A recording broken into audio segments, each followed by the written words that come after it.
Hi, girls and gays. Hi, Queenie Vibes. Welcome back to another episode of the Fruity and Money Podcast with the host, Jake. I'm on crack today, bitch. I'm ready to get freaky deaky. I'm ready to go fucking feral. First and foremost, I just want to say, I have a pimple patch on my nose. Get the orifices right, bitch. I've got a pimple patch on my mouth. I don't want to hear any of you guys talk about it. I don't want to hear anybody comment about it. I don't want to hear anybody say anything about the fucking pimple patch that I have on my mouth, okay? Also, yes, I'm filming in the car. If you're watching this on YouTube, I'm filming in the car. My mom is home. I don't like to film in front of people. I don't like to cuss heavily in front of my mom. That's a lie. That's a lie. My mom knows. But I just don't want to film in front of people, so I'm in the car because I'm a little pussy-ass bitch, okay? That's why I'm here. Just wanted to get that out of the way. So, you guys saw the title of today's podcast, okay? Today's podcast episode is titled, How to Survive an Awkward Phase. Now, let me tell you where the episode and me filming this kind of came into play. So basically, I'm filming this episode today and it came to my mind because I was looking in the mirror earlier while I was applying this here pimple patch, Mighty Patches from Walmart if you were curious. And I was applying this pimple patch on my face and I was looking at myself and I was like, God, you are literally a fucking sewer animal. You look like something that was supposed to be an it. Hey, you were supposed to be Pennywise the Clown. You look like ass crack. I look like the dried up crust on a straight man's ass because he doesn't fucking wipe, nor does he shower it off. I look like the piece of gum that is on the bottom of your fucking shoe that you refuse to take off and that is going to crust over and probably be on there for the next 15 years to come. I just look like garbage. And I have the big camo hoodie on. I have my hood up because I can't let you guys see what I look like underneath this. And I was looking at myself in the mirror and I was like, God, I wish I could just look fucking amazing every time. I look up at the sky and I go, God, why couldn't you just make me beautiful, sexy, and hot all the time? Why does it always take a village? And then I was like, you want to know what? Let me not do this. Let me not put myself down. And you want to know why I'm not going to put myself down? Because I thought about every single part of me and who I was in the past. And I was like, oh girl, I was an ugly little fucker. I was running around thinking like, oh girl, you're slang. Absolutely the fuck not. You looked like a rodent. And the phases that I went through as a child are actually very forming and formative to the person that I am today. So I'm going to tell you guys exactly how to not put a lot of pressure on yourselves to get through if you're feeling like you're going through an awkward phase, if you're just feeling kind of down on yourself and you don't feel confident, whatever the fuck. I'm just going to let y'all know how I'm doing that, okay? The first thing that I do to kind of cope with the way that I look right now is I like to reflect back on the previous phases, like I said, that I've had in the past. So I'm going to tell you guys a few of them today because I feel like you might be like, Jake, you're so sexy, you're so hot, you're so gorgeous, you look good all the time. I don't know how you could ever possibly think that you look bad. Thank you. I do understand that. I get it, okay? I understand that I'm one of the hottest bitches to ever strut down the fucking street. But there was a point in time where I looked and acted like a maniac. I should have been incarcerated. And I'm going to tell you guys about one of these times in specifics. So I have a personality trait that for some reason makes me utterly obsessed with one thing. Whenever I get my mind set on something, I can't not be obsessed with it. I don't know why I do this. And I've done this for many years of my life. Actually, the entirety that I've known myself, which is, 23 fucking years, I've been doing this. I can't seem to stop. I think it's some sort of mental illness that I have. Would love to go to a psychiatrist and see what the fuck's going on. Don't really know if that's in the near future because, babe, I don't have money. So we're just going to continue to self-diagnose from the apparently banned app TikTok, maybe Reels, I don't know, not Facebook, because those millennials are going to fucking come from my ass and I don't want to hear it from them.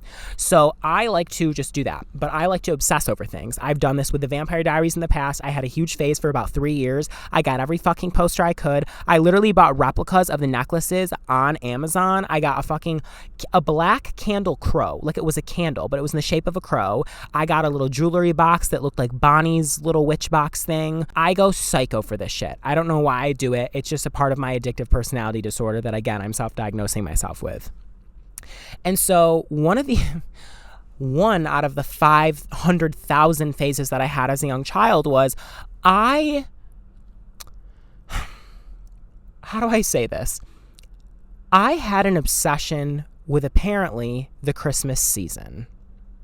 And a lot of you may be thinking, well, Jake, I think a lot of kids do. You know, kids like to get presents and they like to be excited for Santa to come and they like to put the cookies and milk out, write the little fucking letter and stay up all night and wait for Santa's ass to slide down the fucking chimney and give us some presents. You know, a lot of kids look forward to that. But I took it to the nth degree, okay? I wasn't excited for Santa to come. I wanted to be Santa. So much so, and I'm not fucking kidding y'all when I say this, my mom had this red knitty cashmere like material coat that she would wear in the winter. And I would literally steal this coat from her out of our coat room, take the throw pillows from our couch, shove them in the coat, put on a black leather belt, dig out an old dusty ass asbestos ass Santa hat from the fucking box of shit that we have in the back bedroom from Christmas that we pull out once a year, put that on my head. Hey, I'm breaking out in hives on my forehead. I'm severely allergic to dust. I'm gonna be going into anaphylactic shock from putting on this fucking Santa hat. Did I care? No, bitch, because you wanted to know what? I wanted to be fucking Santa. I would shove these pillows up my coat, put on the leather belt, put on the asbestos hat, put on black boots, and I am not fucking kidding, y'all. I would walk around my house all year long. Winter, spring, summer, fall, repeat. Cyclical cycle. I would walk around my house in not even a Santa costume, in this red coat of my mother's, who is going to work laboring. Okay, she is going into work making the fucking money for the household. She is doing her biggest trying to keep her family afloat, her and my father.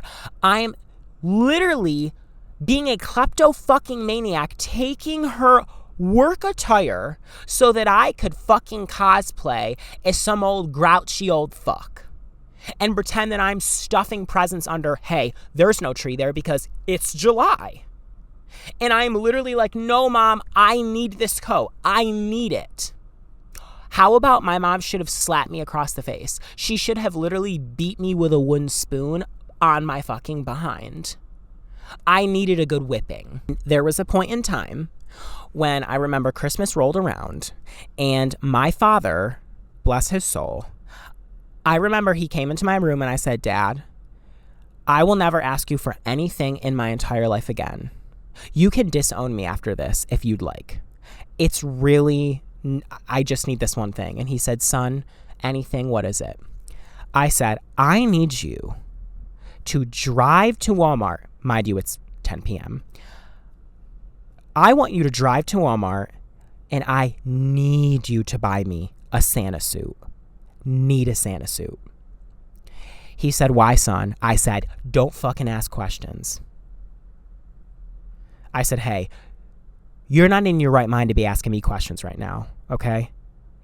Take out that leather wallet, get your ass in that car, and drive your ass to Walmart and get me that fucking Santa suit. Now you may be asking yourself, Jake, why didn't you just continue to use the mom's, knit coat that you kleptoed from her? I was like the nth degree final boss. Nothing was enough for me as a child. If I was going to do it, I was going to go big or go home, okay? I was not about to do some pussy shit. I was going to the nth degree. I was like, Dad, you must get me the Santa suit. If I cannot complete this Christmas fantasy that I have in my head, I'm going to crash out. And he said, well, we just can't have that, son. And my dad, bless his soul, got in that car and drove to Walmart and actually searched for a fucking Santa suit for me and asked not one question as to why I wanted this suit. Not one question. He never questioned me at all. The amount of things that I asked my dad for as a child, there was a point in time, this lasted years. And I mean years, y'all. This did not end, and I don't know what the obsession I had with like mythical creatures were or like fairy tales. It's not even like I was having like a bad life at home trying to not think about it. I literally just loved living in delusion. And you want to know what? A lot of this has transpired into me today because I'm still thinking that one day a 6'5" man who has an amazing job, hey, maybe he's blue collar, maybe has a little bit of facial hair, can strangle me to death with his biceps, and is going to treat me like I am the hottest, cutest, sweetest, nicest man in the world, is going to just show up on my doorstep one day and magically say, hey, I'm going to marry you, and I'm going to provide for you the rest of your life. I'm living in a delusion that that's going to happen to me one day, and that I don't have to go search for love. That's not real life. I'm living in fantasy land. So I would say that the delusion has definitely passed on and the obsessions have passed on. Now, will you see me prancing around my apartment in a Santa costume? Probably not. But you know what? I might be dancing around pretending that I'm Tate McRae. And I might actually think I am Tate McRae. Okay, give me one of those Jessica Simpson mics from TJ Maxx, put me on a karaoke mic, and I am Tate McRae, and there's really nothing you can do to stop it. Now, again, don't know if that's the gay in me. Like, I was whacked with the gay stick pretty hard. I would say God really hit me harder. Like, he did his big one with me. But I just think that that's a part of my obsessive personality. Anyway, I went off on a tangent. But I asked my father one time, I had this huge phase with mermaids. I was like, bitch, I'm a mermaid. Like, hello? The moment water touches me, I've got 10 seconds. I need to find a body of water to jump in, or else I'm going to start flipping around with a fucking tail. And I actually convinced myself I was a mermaid. I was obsessed with movies as a child. I was obsessed with H2O. So I was watching every fucking mermaid show under the sun. H2O was very formative. I remember watching that all the time and just becoming obsessed with like Mako Island and being a mermaid and just the whole fantasy of the entire TV show as a whole. And I was like, yeah, I'm the fourth member of Cleo, Emma, and Ricky's group, bitch. Back up. Okay, Charlotte, get out of here.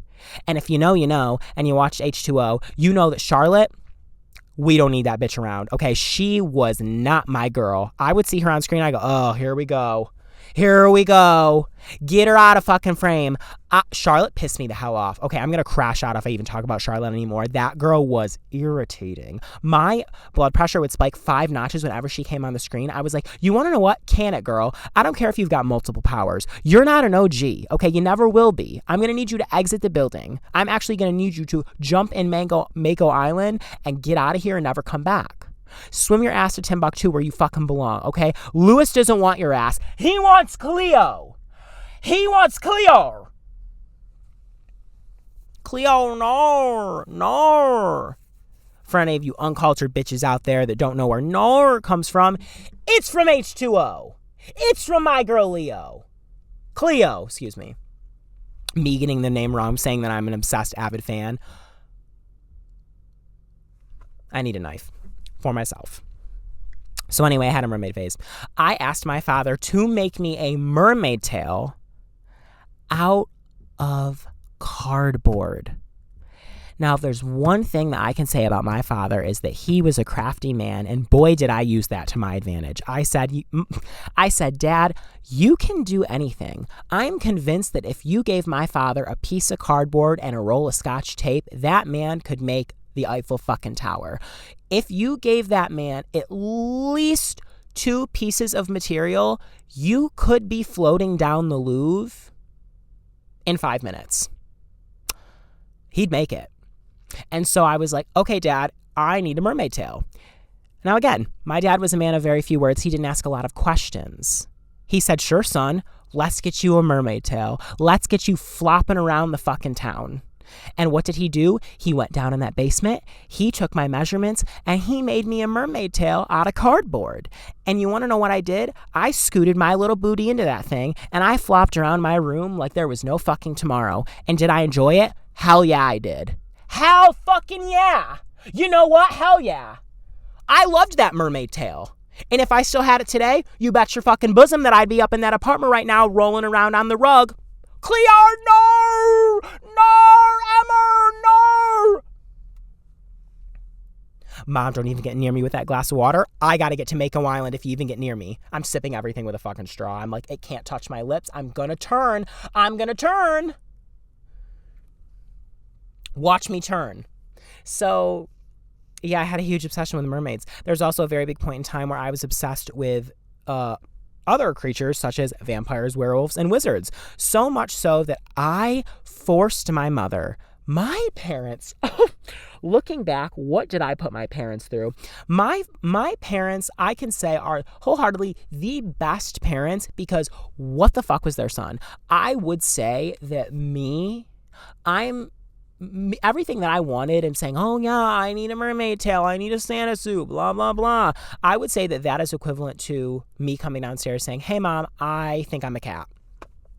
I think I'm a cat, and I need you to buy me a litter box so that I can piss and shit in the thing, and that's just who I am. I think that that's the equivalent as to today's younger generation. That's what I was back then, just minus the litter box. I was saying that I was everything under the sun, anything you could think of. But anyway, I had this obsession with vampires, werewolves, wizards, so much so that I literally made my mom go on to like harrypotter.com or whatever the fuck the site was, and I made her buy me a wand.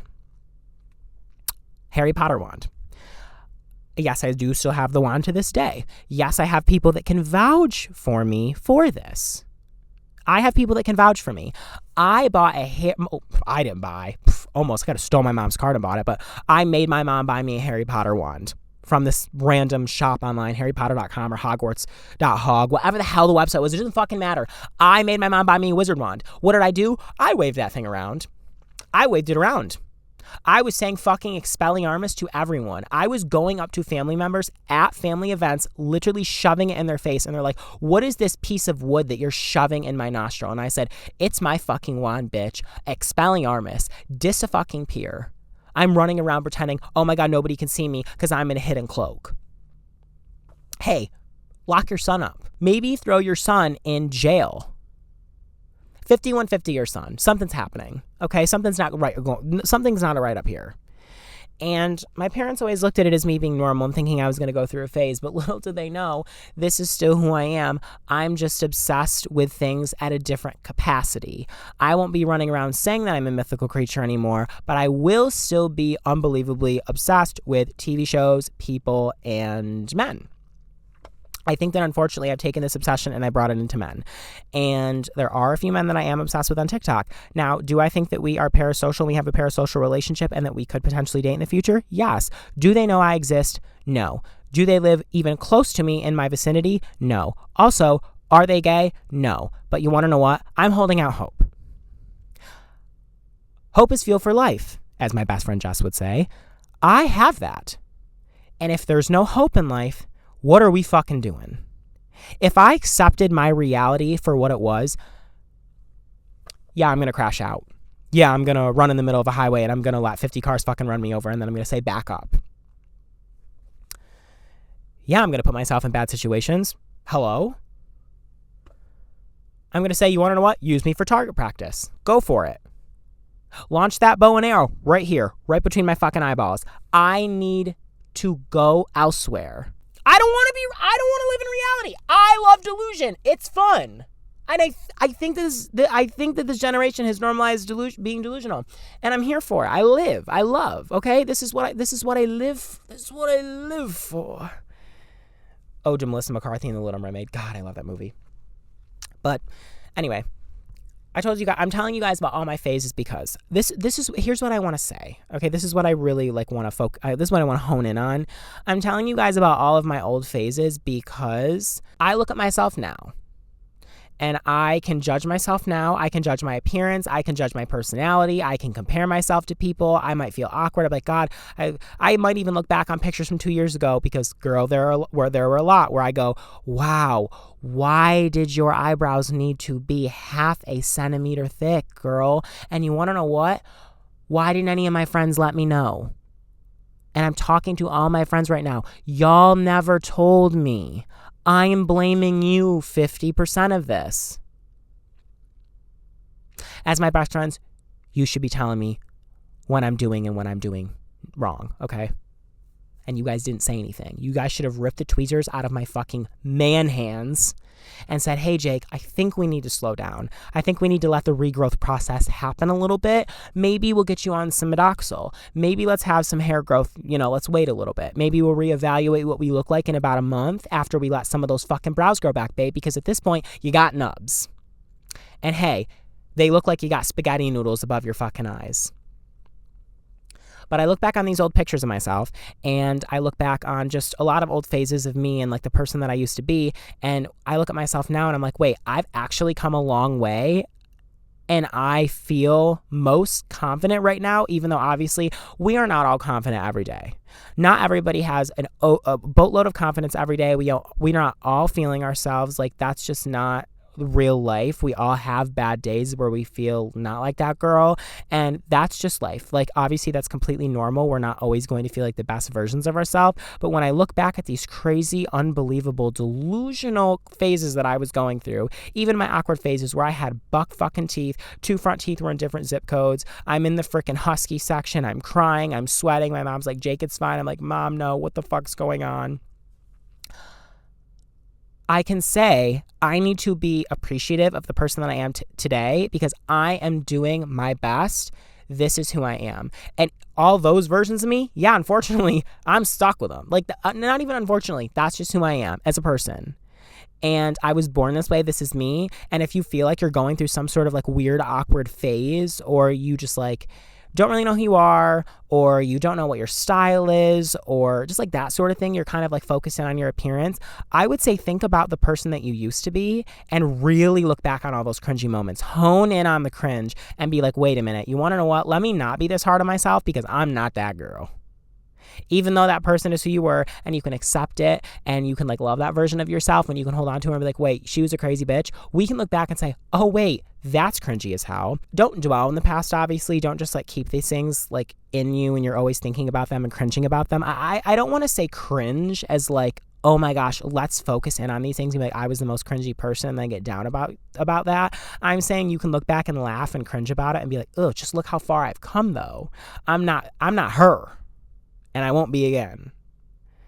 Even though I could be flopping a fucking fin up in my apartment in 10 minutes after I'm done filming this episode, that could be me. And you want to know what? Hell yeah.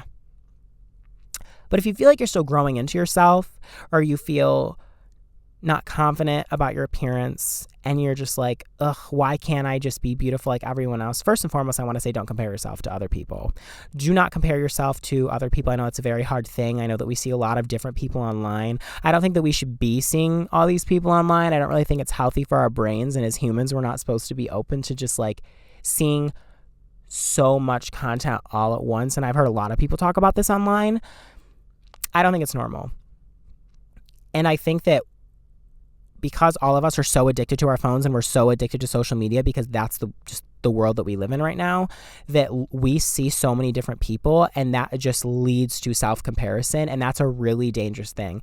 But unfortunately, we're all going to kind of deal with that because, like I said, we're all addicted to social media, to our phones, looking at other people, and so inevitably we're just going to be like, oh, I wish I could be as pretty as this person. You know, I don't like my nose. I don't like, you know, my wide rib cage. I don't like my hair. I don't like this, whatever it may be. We're always going to be doing that to other people, and I feel like you just have to really look in the mirror and say, this is who I am, awkward or not, regardless of how I'm feeling about myself right in this moment. There will be a day where I do feel comfortable. And I think that getting to that point, like I said, is looking back on those moments to kind of make you feel better and be like, wait, I've come a long way. She was cringy. This is who I am now. And then also kind of being like, I can't wait to see who I'm going to become. And the first little bit that you have to work for to get towards that is always telling yourself, I'm beautiful. I might be a little bit cringy. That's okay. I might be awkward. I might have social anxiety. I might have this, that, the third, whatever it may be. You just have to look in the mirror and accept those things about yourself, because that's just who you are at the end of the day. And you were made absolutely perfectly. You're not supposed to be anybody else. You were meant to be you. You're meant to look the way you do. You're meant to think the way that you do. And you were meant to speak, talk, hang out with, and just have the interests that you have. All of those things are just, they make up who you are. And the moment that you can accept those things for what they are and accept your differences, that you're not just this cookie cutter person, or you're not the person that you're, you know, that's your 40th TikTok of the day that you're swiping through and you're like, fuck, I wish that I could be as pretty as her, or be as skinny as her. The moment you stop, and there was an amazing Demi Moore quote that she said at the Golden Globes, and she said, we will never be enough, but we can know the value of our worth if we just put down the measuring stick. That's what we need to do. That is like the end. That is the end piece of advice that I have for you, is if you are comparing yourself to other people, you're never like truly going to feel like you're enough if you keep comparing. And I think this is what this quote means, is like, if you keep looking at other people, wishing you had what they had, wishing you looked like what they did, you're never going to feel like you're enough. But the moment that you stop that, and you stop the self-comparison, and you stop comparing your worth to somebody else's, you'll finally be able to understand, oh, I'm worthy of love. I'm worthy of happiness just as much as everybody else, regardless of all these superficial things that life and social media forces us to always be thinking about and makes them be the most important thing. Like social media at the current moment makes your appearance the most important part of you, and that is simply not the case. The person that you are within, the heart that you have, that is what matters in life. That is the overall point of why we're on this earth. It's to have fun. It's to do what we want. It's to be a good person. It's to show love and kindness to people. It has nothing to do with your appearance at all. That's not important. That in all the little bits and pieces of life, your appearance, that is the most minute thing that you should be worrying about. There's so many other parts of life that are so beautiful and so worth thinking about and honing in on and loving and being able to experience, rather than always focusing your attention on what you look like. Overall, the one takeaway is to just accept yourself for who you are, accept the awkwardness, accept the weird. I've accepted Santa. I've accepted mermaid. I've accepted wizard, vampire, werewolf. I've accepted it, girl. Okay. Now, does it make me a little sick? Yeah, I'm going to go fucking puke in a puke bag upstairs after I'm done. But that's who I am. That's who I was created to be. This is just my life. This is my personality. And I truly wouldn't want to be anyone else. Hey, I don't want to be in Harvard Law School. To those people, kudos to you. That's your life, but this is mine. And I don't want that. I don't look at those people and envy them because that's their journey. This is mine. And as much as sometimes I can get down on myself and I can feel like I'm not at the same level as people, or that I'm not as far in life as I should be, I can always reflect and say, I am on my own path. I'm paving my own way. This is where I'm supposed to be. This is who I am, and accept that. And this just got utterly deep. And I didn't know we were going to get this deep. I'm also sweating my ass off because, at some point or another, I do have to realize this is Texas. Blow on me, AC. I'm fucking hot. I was just about to say, the main takeaway of this episode, babe, you've said there's been at least 3 takeaways from this episode. Shut up and put the mic down. Podcast equipment needs to be more expensive. Girl. But yeah, guys, I just want you to love yourself for who you are. I want you to embrace the awkwardness. I want you to embrace who you are right now, embrace who you were in the past, and realize that every day is a new day. You're always changing. You're always evolving. That's a beautiful, amazing thing. I think that that's honestly one of the most amazing parts of humanity, is that all we do is evolve and change, and that's a great thing. I'm not the same person that I was yesterday, bitch. I'm not the same person that I was last week. Last week, I was sitting on the couch not doing fuck all. This week, you want to know what? I actually got up before 8 a.m. Damn. That's something I'm about to be proud of, girl. I was sleeping until 2. And y'all are probably looking at me like, bitch, you're a lazy bum. Don't judge me. Did y'all listen to the episode? Don't judge me. Don't judge me. That's not nice. Do not judge me, girl. Okay, I'm going to go before I start to get weird because I'm in a crazy mood today. Okay, guys, I love y'all so much. Thank you so much for every comment on this podcast. It actually means the world to me. Like, I had someone comment the other day that they listened to my podcast during their nightly routine. And then I had someone else comment this morning saying that they love the podcast, love the episodes. And honestly, it's so amazing to hear that because it just inspires me to continue to make more and to just keep putting this out for you guys. And I know I've said this before, but I've gotten so many DMs of you guys saying the most nice things to me. And it just actually means the world. And this is so much fun. I love doing this and curating ideas to come on and talk about every day. And I just love this, and I love y'all, and I'm so thankful that if there was even 5 people watching, I'm so thankful. And this is only the beginning, and it's only going to get crazier, girl, and I have so many more stories to tell, and I have so many more things to bitch about, and I have so much more advice to give. And if you guys have any ideas, please feel free to let me know. Never be scared to reach out to me. Always active on my Instagram, bitch. If I'm not in school or at work or hanging out with friends, I'm on Instagram. DM me. I'm on Mark Zuckerberg's internet. So thank you guys again. I love you more than absolutely anything. I love you more than Nicholas Chavez and Cooper Coach. And that's saying a lot, okay? That's saying a lot for me because I love them down. I have a poster of him in my apartment back home. But thank you guys so much for watching. If you're watching on YouTube, please, please, please subscribe to my YouTube channel. It would literally help me out more than you know. Please give this video a thumbs up if you liked it. Please thumbs this video up. Put that big fat finger on the thumbs up button and click that shit because, girl, I need you to thumbs this video up. Make sure you leave me a comment. Let me know what you thought of the podcast. Let me know if you have any crazy phases that you've gone through because I want to make sure that I'm not alone. I don't want to feel like the only weirdo out here that was flopping around in a cardboard fucking mermaid. Oh my God. I forgot that I made angel wings out of cardboard. Oh my God. I have so many phases. I could literally make a whole episode about phases that I've been through, girl. It's been crazy. But please, I don't want to feel alone. Comment. Let me know what's going on. I don't want to feel like the only bitch that's done some weird shit. So please let me know how you feel. If you're listening on Apple Podcasts or Spotify, please follow me on there. Make sure you rate this podcast 5 big fucking stars, girl. 5 gold stars for you, okay? I will give you all the cookies in the world if you rate this podcast 5 stars. Please leave me a little review on there. Let me know what you think. Yeah, I love you more than anything. Thank you so much for all the support. Thank you for listening to me rant, rave, advice, whatever the fuck I'm talking about. I love you again. And I will see you guys in the next episode. But until then, stay fruity and stay moody. Love you.